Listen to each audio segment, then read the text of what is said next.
Okay, so in the previous video we went over the basics of what it is to take the nth root of a number and also rational exponents. What's a rational exponent and how to convert between rational exponents and radical form. So now we're going to solve some equations using nth roots. That's the equations that require us to use nth roots to solve them. So for example, let's say we have the equation x to the third equals 125. It means a number times itself 3 times equals 125. Now you can probably look at this and say, oh, it's 5 times 5 times 5. But I'm going to use this basic example so that we will be able to manipulate these expressions, use nth roots to solve these, and as they get more complicated, we can just apply the basic principles and not have too much trouble. So, our goal in solving equations is always isolate the variable. Find out what one of these guys is worth, what one of an x is worth, or in other words, 1x to the first power, okay? So the problem here is that it's to the third power. We don't want it to the third power, we want it to the first power. We just want one of them. So what we're going to do is try and get this to change into this, change into the first power.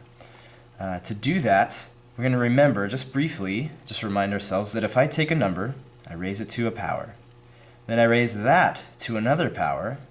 That means to multiply these two together. That's a to the m times n, okay? So here's my m. If I could raise it to a power to some n, right, that's going to multiply with the 3 and make it a 1, then I'll have done what I want. And you might see where I'm going with this. Raise this to the 1/3 power, and 3 times 1/3, 3's cancel out, that's 1, okay? So now I've done it. I've gotten x by itself to the first power. That's great. And whatever I do to one side, I need to do it to the other. So let's do that. And so 125 to the 1/3, I can plug that in my calculator real quick and find out, hey, that's 5.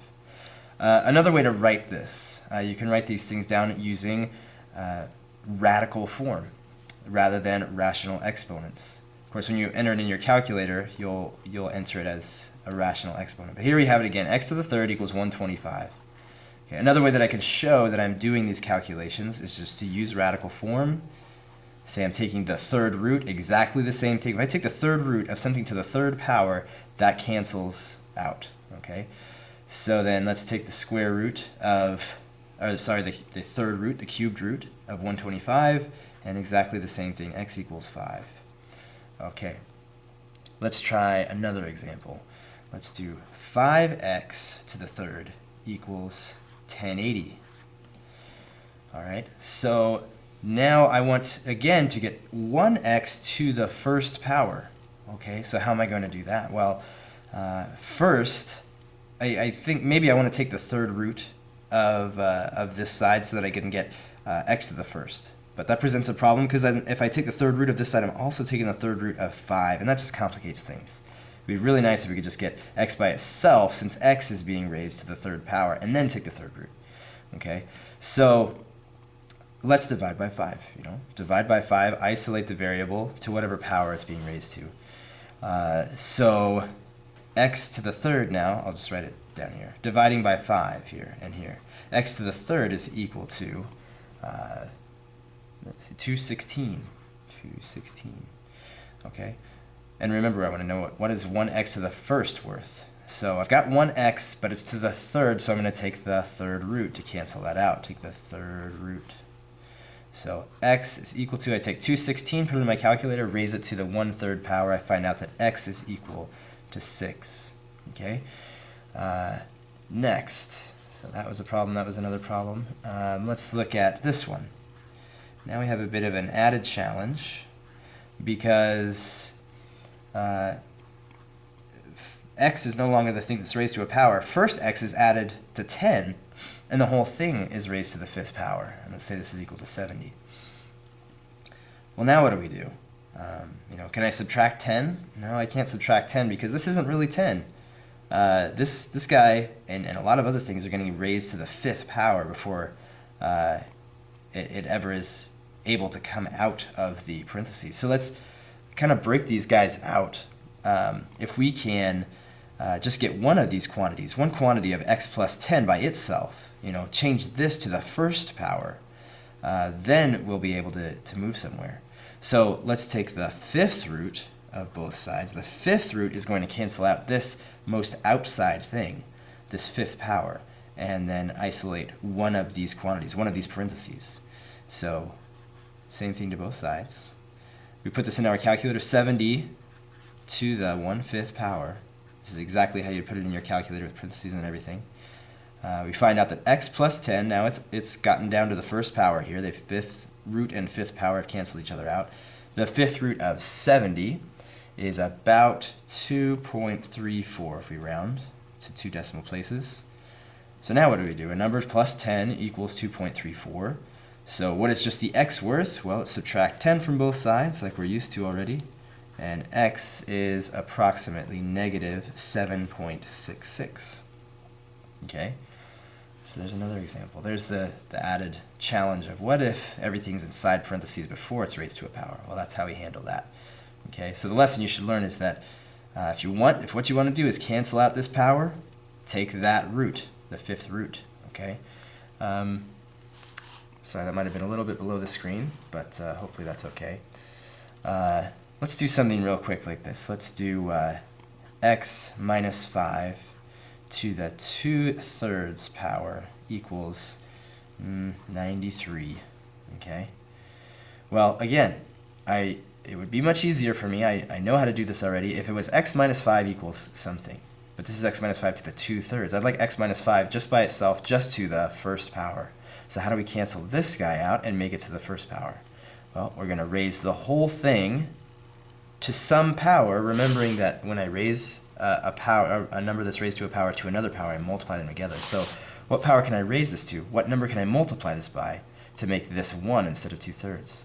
If I multiply it by 3 over 2, and I'm sorry, those are really small, but this is 3, this is 2, then the 3's will cancel out, the 2's will cancel out, and I'll be left with 1. So let's raise this to the 3/2 power as well. So now we've isolated x minus 5, and there's no more power that it's raised to, so it's broken free of those parentheses. And if I plug this into my calculator, 93 to the parentheses, 3 divided by 2 parentheses, power, is about 896.86. Okay, now what do? I want to solve for x. Well, it's just as simple as adding 5 to both sides. And x is equal to, 901.86. Make sure my arithmetic is on. Yep, 901.86. Okay, so last thing I'd like to do is, how much I love word problems, so I'm going to do a word problem. This is number 61 in 6.1. Okay, so it says, the surface area of a bowling ball is about 232 square inches. Find the radius of the bowling ball. All right. So in order to solve any word problem, we need to make a connection between what we know and what we don't know, usually in the form of some kind of formula. So what do we know? When we know the surface area. And what do we don't know? What do we want to know? Is the radius.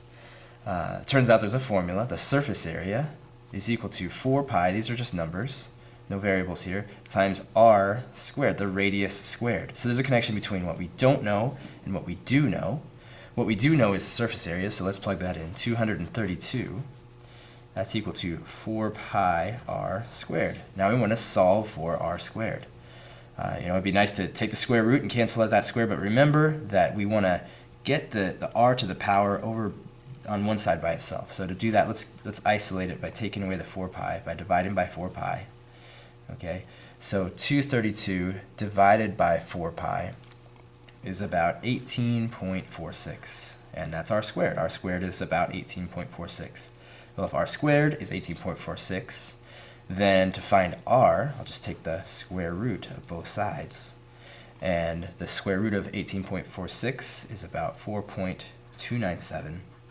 If I round to 3 decimal places, and that's r.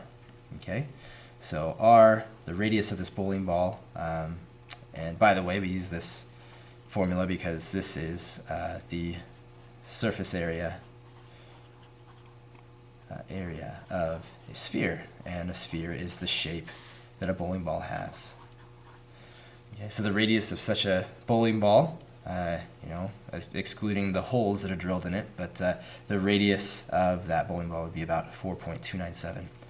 All right, so comment on this post with any questions you might have, and I hope that was helpful.